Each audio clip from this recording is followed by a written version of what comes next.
Now I know you're all really curious about what this is, right? Now that we've moved it. I can see, well, I think I can see you. Oh, I can see you, but you can't see me.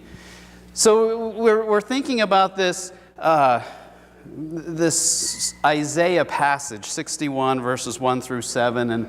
And before we get into verse 3 that we're looking at today, there's a passage that Paul writes in 1 Corinthians 13. And I know 1 Corinthians 13, you're probably like, I think I should remember that, I think I should hear that, or I should understand it. It's a passage that many times or oftentimes is used in weddings. It says, love is patient, love is kind, love is all these things. But in verse 12, later on in 1 Corinthians 13, he talks about this dim lit mirror. He talks about this thing that we only see in part right now, but there'll come a time when we can see clearly. And I raise that attention because this being seen dimly right now is kind of where we are. The world that we live in, we don't have a clear picture. We just have this dim lit picture. This kind of can see, if we get real close, we can see the different things, but if we're far back, we don't quite see what is happening. And as we jump into this Isaiah passage and 61, 1 through 3, I want you to remember this. Well, you're going to remember it because this is going to be here, but remember this idea that we're only seeing in part. We're only seeing glimpses of things. Because as we're talking about this Isaiah 61, 1 through 3, and Isaiah is hearing God speak, and God's saying, I'm sending a messenger. And that messenger is a spiritual person who speaks the truth, who brings healing, comfort, and release. And that we've been saying along these lines that person, that messenger is still here today. That messenger is still us sharing those words, that we are spiritual people, that we speak the truth, that we bring healing and comfort and release.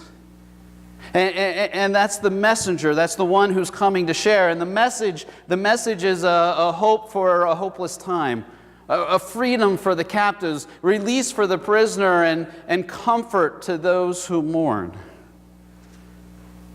And as we continue to build on to these things, we continue to build on to this message, we continue to build into what Isaiah is telling the people, because that's what he's heard from God. We come to our passage. It's verses 61 through 3. I'm going to read the white letters, and you get to read the green letters when we get there. So will you let's start reading our scripture together. So make sure you're reading the green, I'm reading the white. The Spirit of the Sovereign Lord is on me, because the Lord has anointed me to proclaim good news to the poor.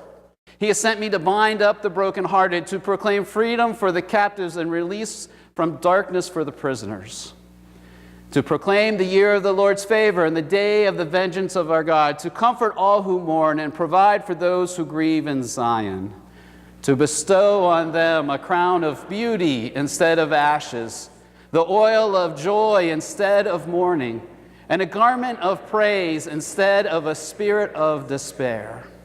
They will be called oaks of righteousness, a planting of the Lord for the display of His splendor. You see this, the message that Isaiah has received, the message that he's sharing with the people, a people that's in turmoil, a people that have lost everything. They lost everything they've held dear. They've lost homes, they've lost friends, they've lost family. Everything has been stripped away. They've been living in this grief, this ash, this circumstance of life, this dark despair. And as we enter into this passage, we do hear the same things. We can resonate with that because we see it around us.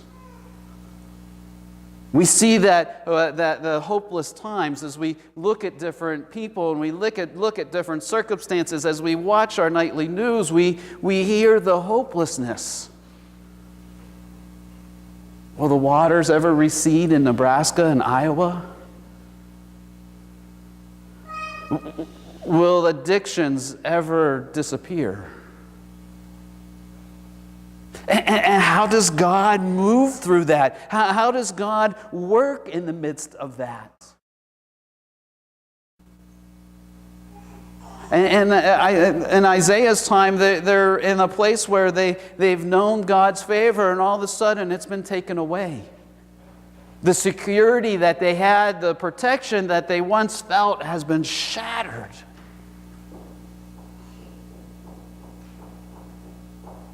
And Isaiah's there to say, I've received the good news. I've received the words from God who says that He is still there. That He's comforting you. That He's walking beside you. Right now we have this dimly lit mirror that we're seeing things. Because we live in this moment, this part of what God is doing. And God is taking these ashes. 2 slides. One more. God's taking these ashes and bringing beauty out of it.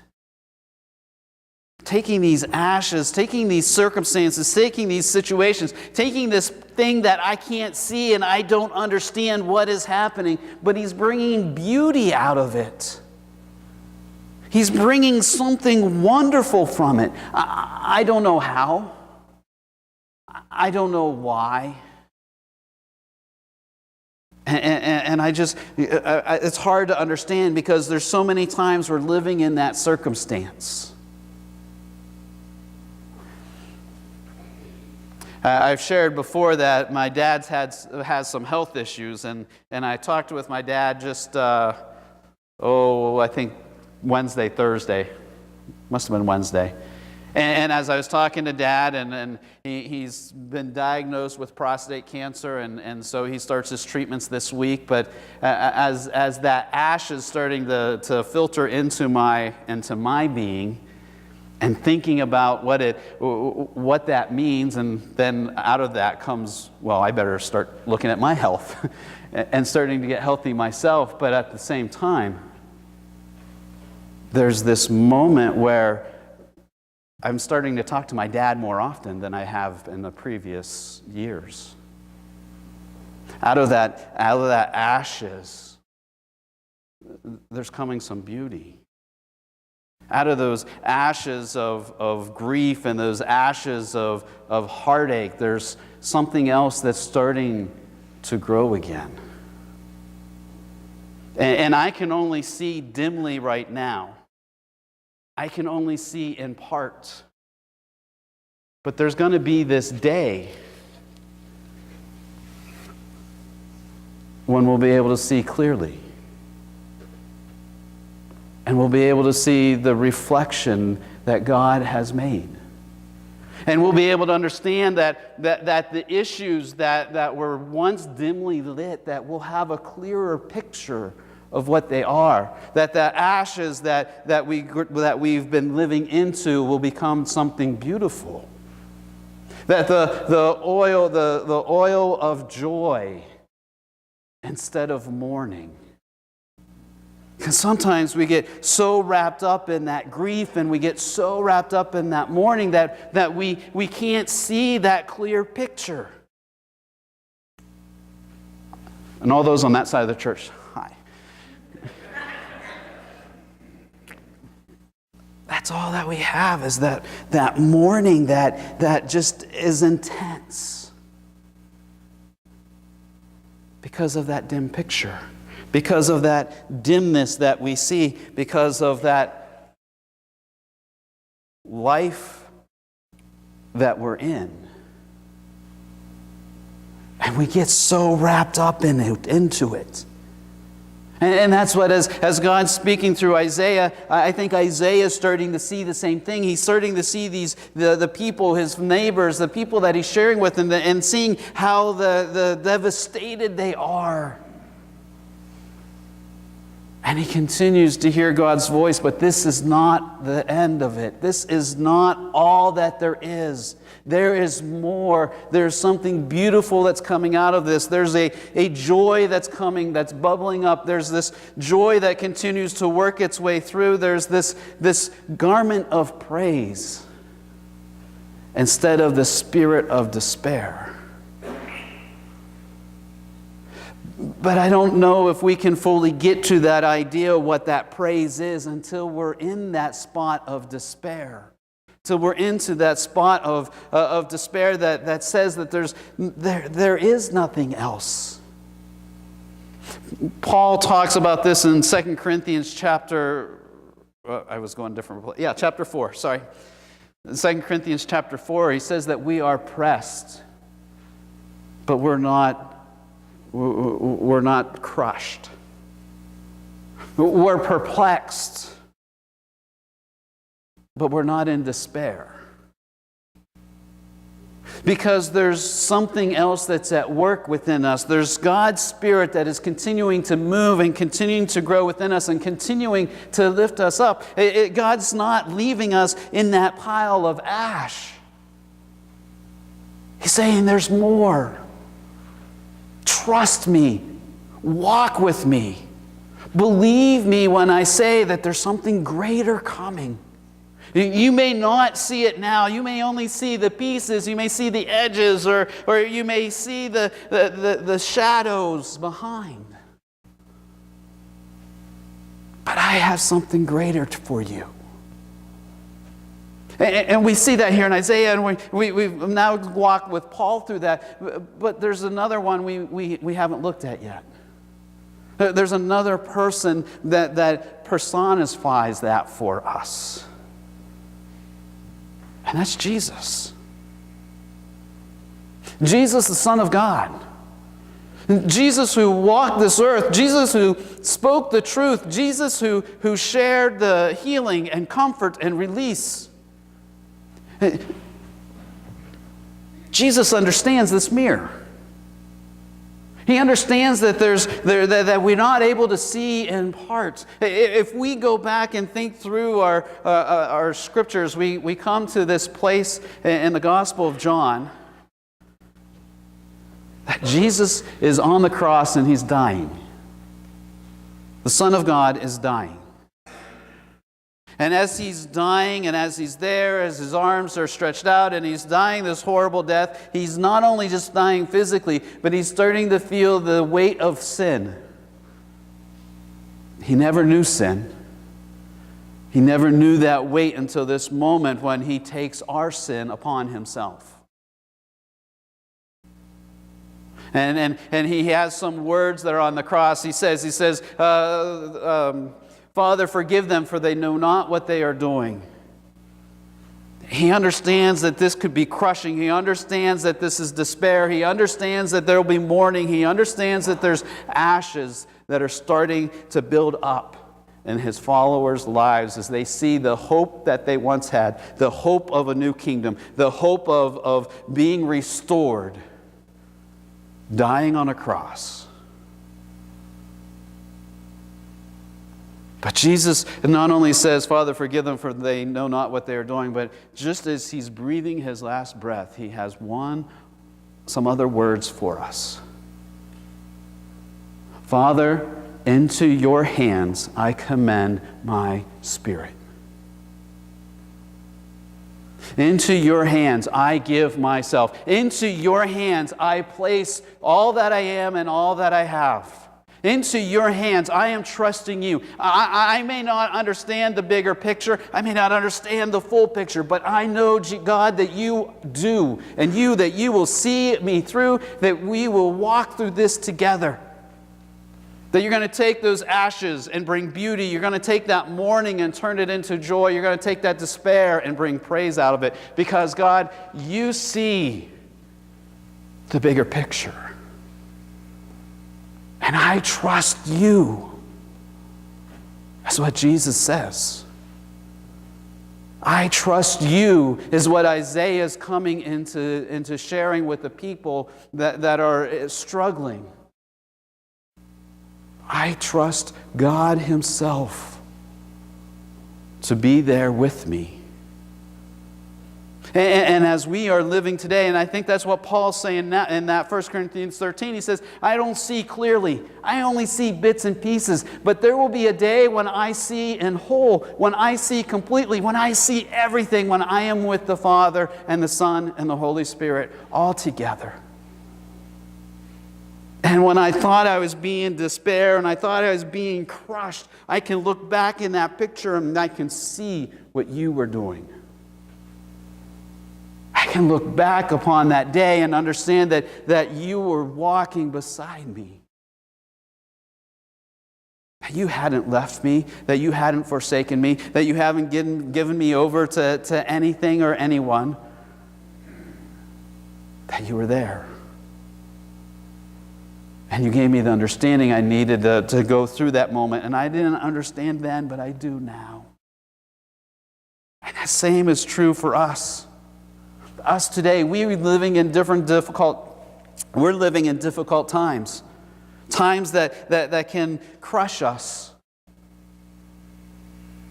Because we're not understanding. We're not able to see entirely what's there. But we have to come into that moment and say, I trust you, God. I trust you that you will see me through. I trust that as Jesus is there, as Jesus has been with me, as Jesus continues to let me know that I'm forgiven and that I am set free. That I am that messenger. I am that one who has a message to share to the nations. That I have something to give. I may not understand and I may only see in part, but I trust that you know what you're doing. I trust that you will see me through.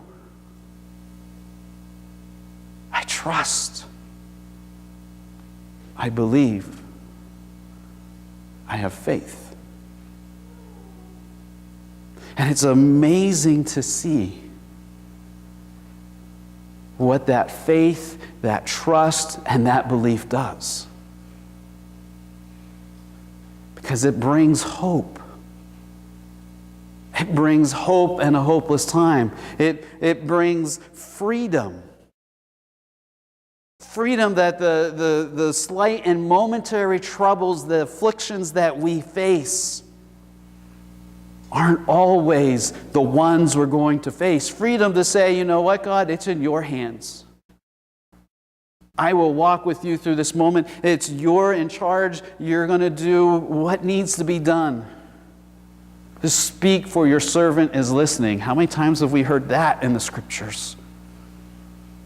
How many times do we see Jesus say, come, follow me. Trust me. Let's see what God is going to do.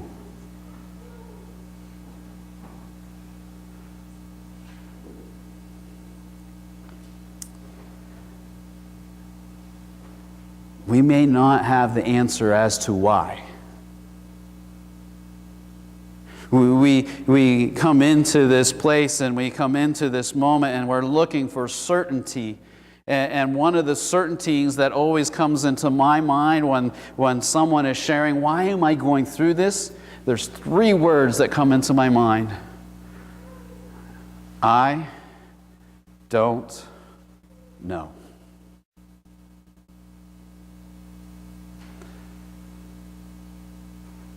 I don't know why. But I do know the one who does. And I do know that He is seeing you through. I do know that He has a better picture than what we have. I do know that He is alive and working in your heart and in your mind today. I do know that He will take those ashes and bring beauty out of it. I do know that He'll bring joy out of that mourning. I do know that He will bring praise out of that despair. I do know this because I've seen it and you have seen it. You can look back into your life and you can see where that has taken place. When will it come clear? I don't know.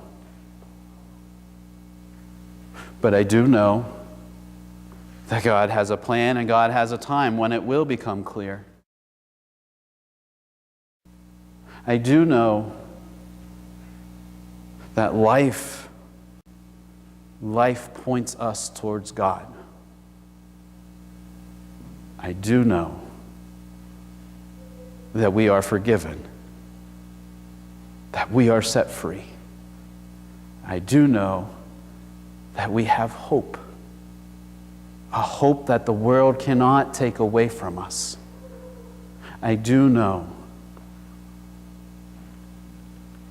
that this earthly tent we live in will lead us into a place that is designed for eternity. I do know that we have a story. I do know that I only see in part at this moment. But there will be a day when I see completely. I do know that you only see in part. But there will be a day when you will see completely. I do know that there is hope.